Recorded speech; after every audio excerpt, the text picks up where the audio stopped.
Welcome back to the IB Investor channel. In this video, we'll go through the most recent report from Embracer Group. Now, Embracer Group has a broken fiscal year, so in the most recent quarter that we define as Q3 2023, Embracer Group reports their second quarter for 2024. So this is a little bit confusing, but the numbers are what they are and won't change because of this. However, to confuse you even further though, we're going to go through the company's Q1 earnings in this video. So basically, their Q1 is our regular 2Q report, so to speak. And they will release their Q2 report, which is our Q3 report here in 18 days. I understand it's super confusing. Anyways, we'll go through the share price development, the sales development and profitability, cash flows, debt situation, and if there's any short situation. So first of all, we're going to go through the stock price and we check the returns as we always do. So we can see that this company has had a tremendous growth ever since the IPO. And we can see that it's been massive growth up until 2021, 2022. So here somewhere there were some issues with, not just for Embracer Group, but for the whole digital media industry that developed games, but also a lot of tech companies, because what happened was that the COVID numbers basically went out the door here. People came back to work. COVID became a thing of the past. So a lot of the tech companies struggled here with profitability, and Embracer Group was one of them. We can also see here how the share price has been punished because of this, and it's just gone down and down and down. And it's been super hard for this company, and obviously the shareholders holding the stock are probably in the red, because for most of these periods, as you can see, the stock are in the red. So, any given period you want to check here, it's red, except for the max. So if you hold the stock, from this period here, perhaps you are in the green still, but most shareholders, unless they shorted the stock, are most likely in the reds.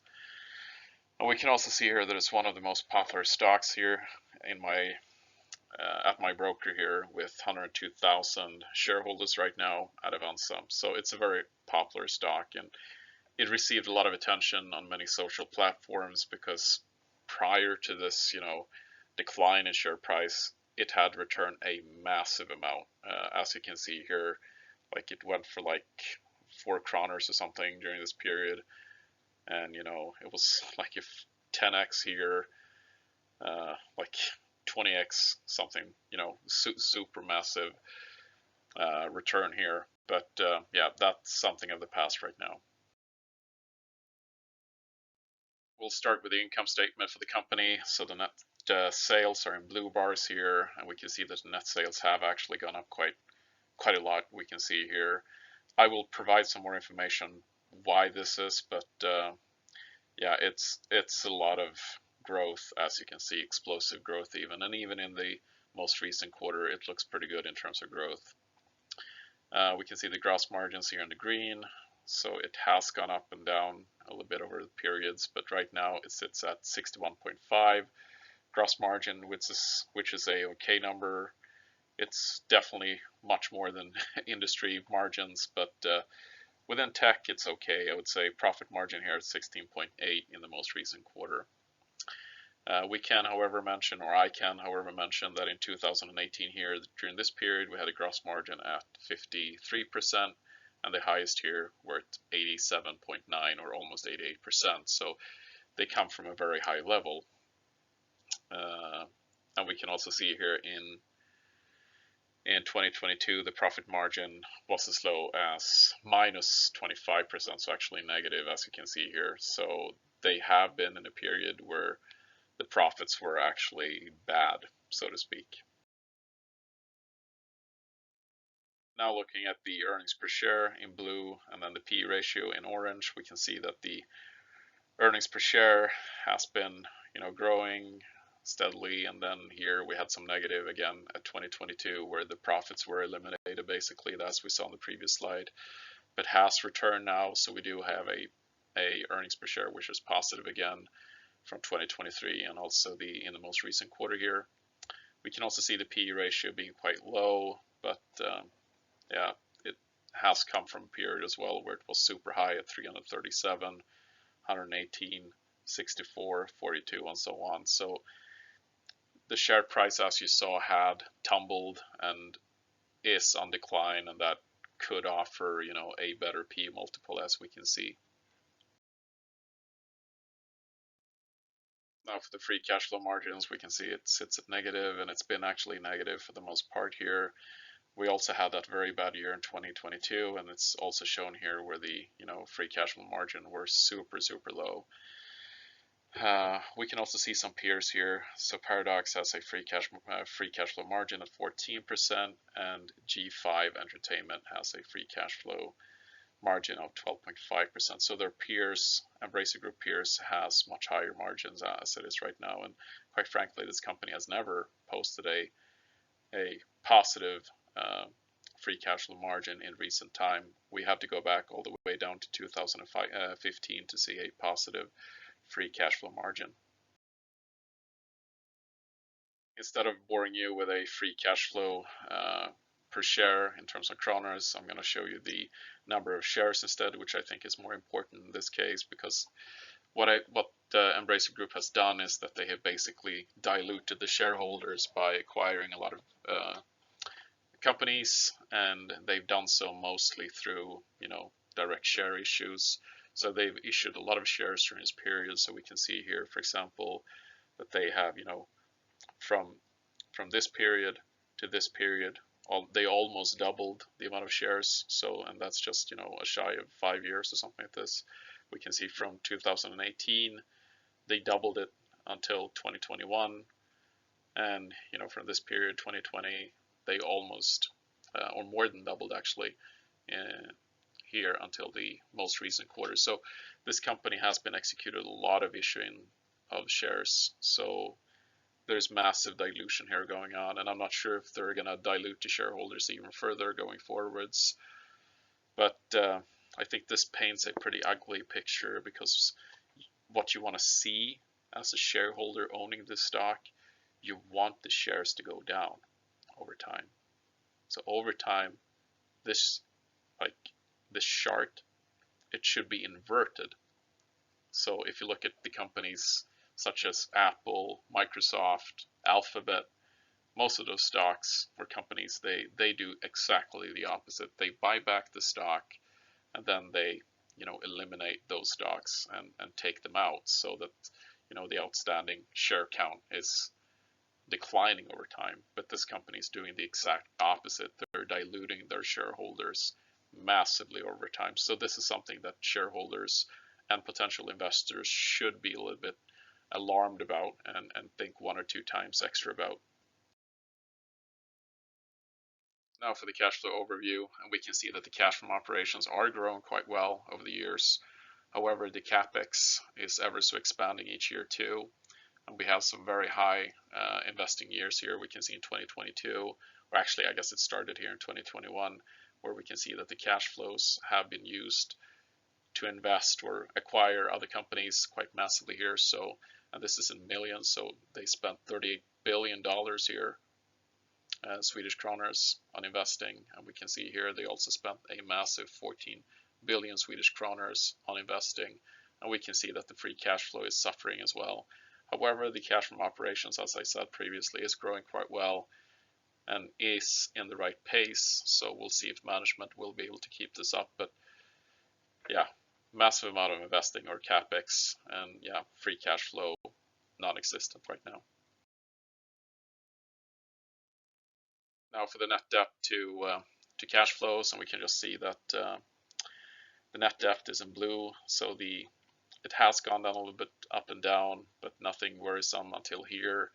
We can see that they reduced their debt a lot. So basically here they were debt free, had no debt. Well, I guess also here, but here they had a lot more cash. But for some reason here in 2022 they took on a lot of debt. So now they have 14 billion in debt, and it's ever so increasing. So here 17 billion, and here 14.5 billion almost in debt. So it's going in the wrong direction. They're issuing more debt for each and every year. So in the most recent quarter here, it's 18.5 billion.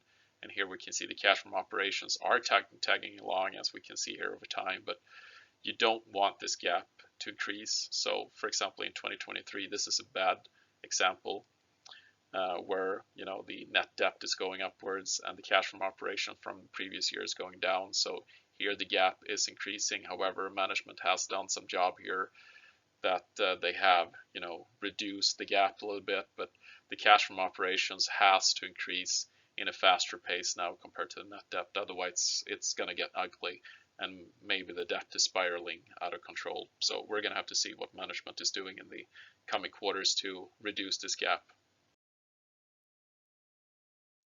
Now for the net debt EBITDA multiple here, so it currently sits at a 2.2 for the most recent quarter, which it isn't alarming in any sense, I would say. I mean, I've seen companies with much higher.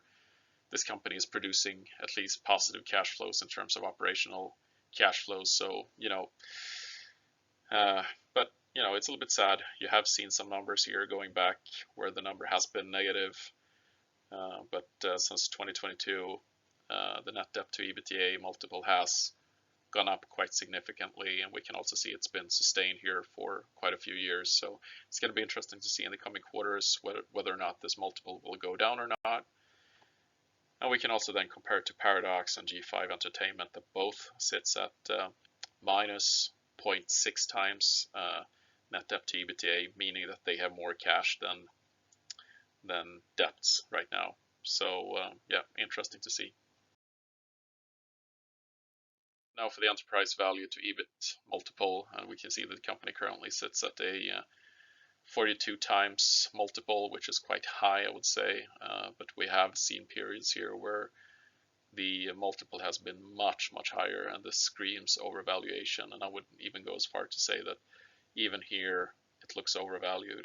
The most recent time was in 2017, where the EV to EBIT multiple actually looked pretty reasonable. But I think that the company, I mean, even in the most recent quarter here, could, it could go down much more, I think, before it actually looks like a bargain. But we'll see. They will report in 18 days. Maybe they have done a lot to fix, the operations of the company. So maybe this multiple will look very different in the next quarter. The share price has also come down a little bit, so I think maybe it will, change. But yeah, we'll see.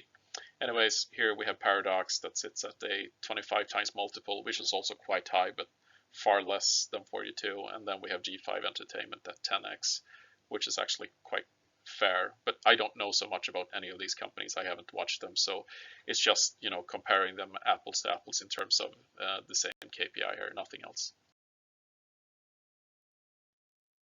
Now for the short situation of the stock. So the total float, roughly 7.7% of it is currently being shorted right now.